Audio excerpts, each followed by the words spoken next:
estimates, but that the finance bill this time around, there are no new taxes. But that is almost oxymoronic. How do you have a finance bill if you're not introducing new tax measures? What is the point of it? Fred, let me just maybe advise this clearly, that this has not been managed. And Fred, let's come clearly here and give respect where it's due. The first person who went on TV, do you know the first person who went on TV and talked about a finance bill in Kenya? That was Fred Ogola. I did submissions that made this government realize that they're doing nothing. Let me tell you what's the history of finance bill. Do you know when the first finance bill was written? It's Kibaki who wrote the first finance bill. I was Kibaki's economic advisor. And the first finance bill was very different from now. Let me tell you, the current finance bill is 137 pages.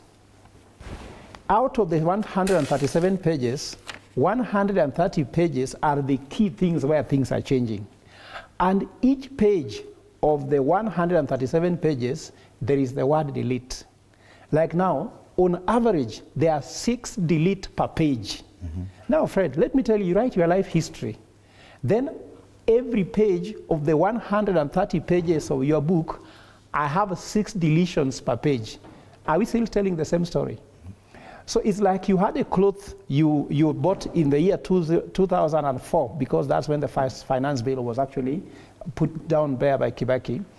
Then every year you are deleting 6 phrases per page for now 21 years ago. Are you still having the same cloth? Can you recognize that cloth?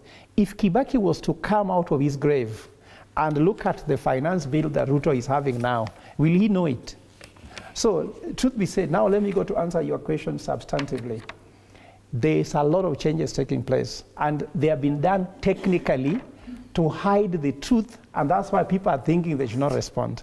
Let's go to the third schedule of the finance bill, because I was among the drafters of this bill. The third schedule talks about mostly zero rating taxes and tax exempt. They are taking advantage of the intelligence of Kenyans by using technical terms to hide the truth. Now let me tell you, you are in production, and I like what you do, my brother. There's a difference between exempt and zero rating. What does zero rating mean? Zero rating means that whenever someone is producing, for example, you produce fresh produce and take them abroad, isn't it? When you're producing that thing, means the government will not put taxes on any finished product. And if any producer incurs any cost to produce a certain thing, the government gives them tax credit, which means the producer cannot pass the cost of taxation to the final consumer.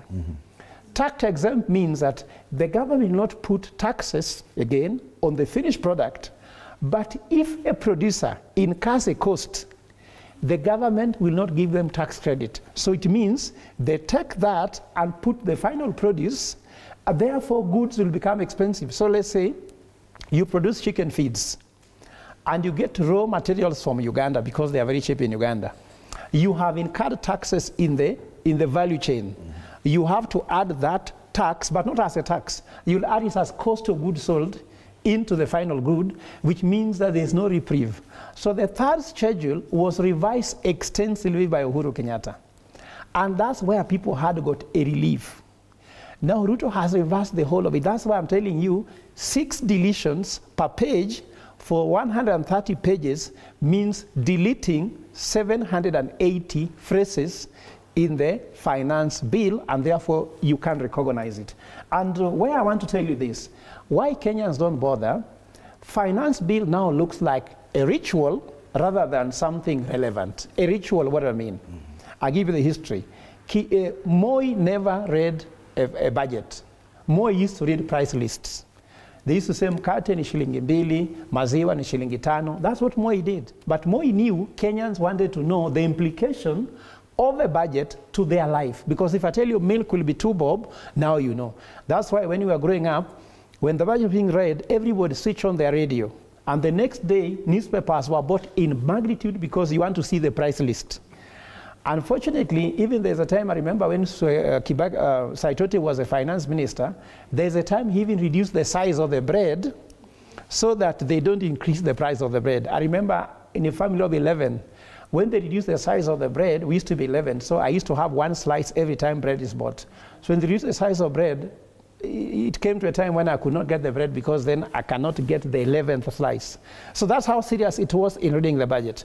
Now, Kibaki started reading what's called budget expenditure and revenue projections. What is that? It means if the government continues to collect this money, it will spend this way. That was a good way to do things, by the way. Uhuru alifuata hiyo nyayo.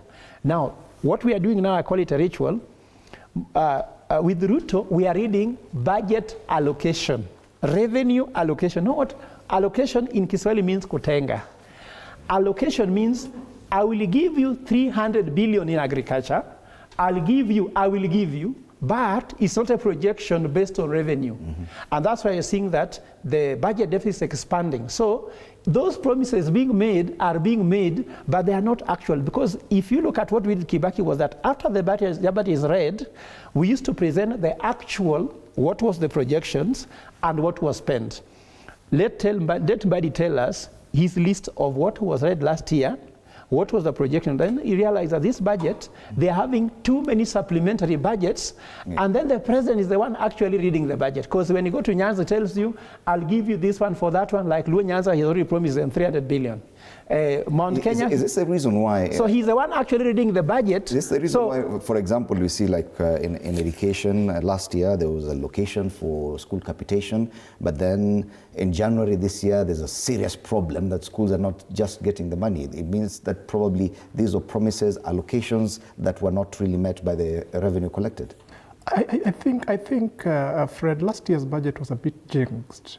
When the finance bill for 2024-2025 didn't go through, the government had to revert back to 2023-2024